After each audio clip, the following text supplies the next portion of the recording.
So the fifth question we have is find the terms in each of the following AP. So ये simple सी language वाला question है, लेकिन tricky बना दिया जाता है इन टाइप के क्वेश्चंस को।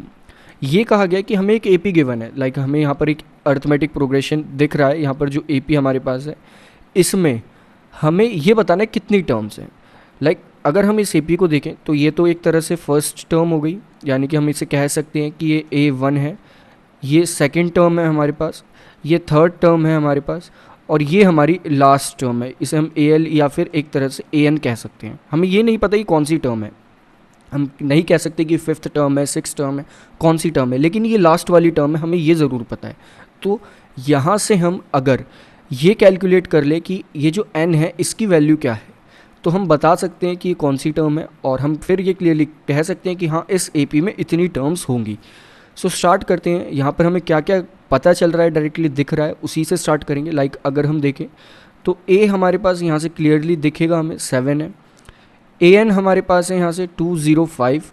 नेक्स्ट अगर D कैलकुलेट करें तो D जब हम कैलकुलेट करेंगे तो वो आएगा A2 माइनस A1 यानी कि 13 माइनस 7 जो कि 6 के इक्वल होगा। तो D हमारे पास यहाँ से आ जाएगा डायरेक्टली, जब हम इसे सॉल्व करेंगे तो D की वैल्यू यहाँ से आ जाएगी 6। तो ये तीन चीज़ हमें गिवन है, लेकिन हमें फाइंड क्या करना है, हमें n फाइंड करना है कि n की वैल्यू क्या होगी। सो स्टार्ट करते हैं। सबसे पहले हम इसे फॉर्मूले के अकॉर्डिंग ही लिख लेते हैं। लाइक हमें फॉर्मूला पता है, वो होता है AN equal A plus n minus 1 multiplied by D। सो इस अकॉर्डिंग AN हमारा है 205 इक्वल A हमारे पास है 7 plus n minus 1 multiplied by D हमारे पास है 6।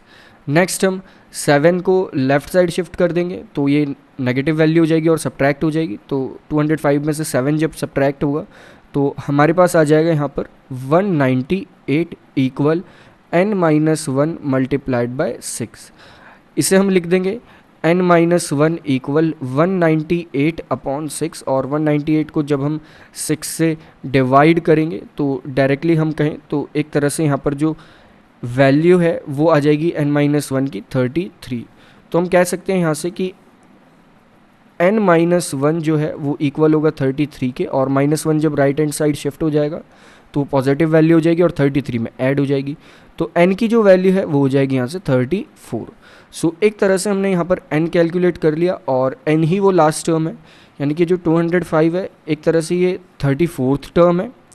और साथ ही साथ हम ये कह सकते हैं कि इस AP में टोटल यहाँ पर 34 टर्म्स हैं।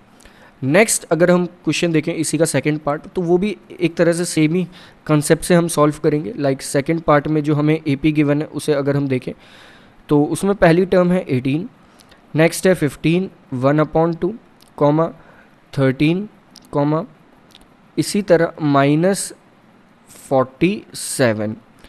सो अगर हम देखें यहाँ पर फर्स्ट टर्म हमारे पास है 18, सो A1 जो है और वी कैन से A जो है वो आ जाएगा हमारा 18। लास्ट टर्म जो हमें कैलकुलेट करनी है यानी कि AN जो है वो हमारा है माइनस 47। इसके बाद अगर हम देखें तो N हमें कैलकुलेट करना है, यहाँ पर N हमें नहीं पता, D भी हमें यहाँ पर पता होना चाहिए।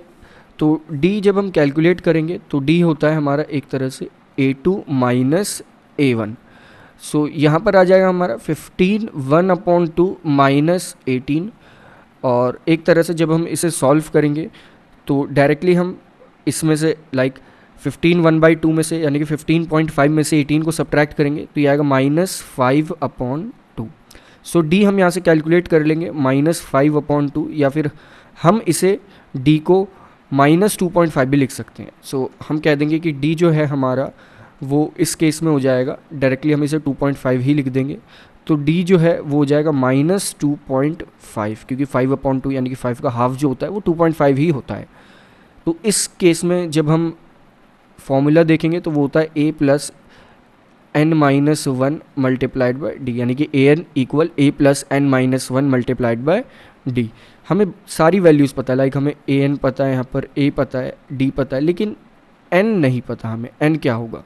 सो n यहाँ से इजीली कैलकुलेट हो जाएगा, जैसे हमने प्रीवियसली कैलकुलेट करा था। वो कैलकुलेशन कुछ इस टाइप से होगी, लाइक यहाँ पर -47 equal 18 plus n-1 multiplied by D, D यहाँ पर है -2.5, और जब ये 18 लेफ़्ट साइड मूव करेगा तो ये पॉजिटिव वैल्यू में कन्वर्ट हो जाएगा, तो -47 और -18 हो जाएगा direct, -65 equal n-1 multiplied by -2.5, और एक तरह से यहाँ पर हम -2.5 को फिर डिवाइड कर देंगे तो हमारी जो नेक्स्ट टर्म है वो हो जाएगी -65 अपॉन -2.5, यहाँ माइनस से माइनस कैंसिल आउट हो जाएगा, इक्वल n-1, और यहाँ से n-1 की वैल्यू जब हम डिवाइड करेंगे तो आएगी n-1 इक्वल 26, और n की वैल्यू आ जाएगी यहाँ से 26 + 1 यानी कि 27।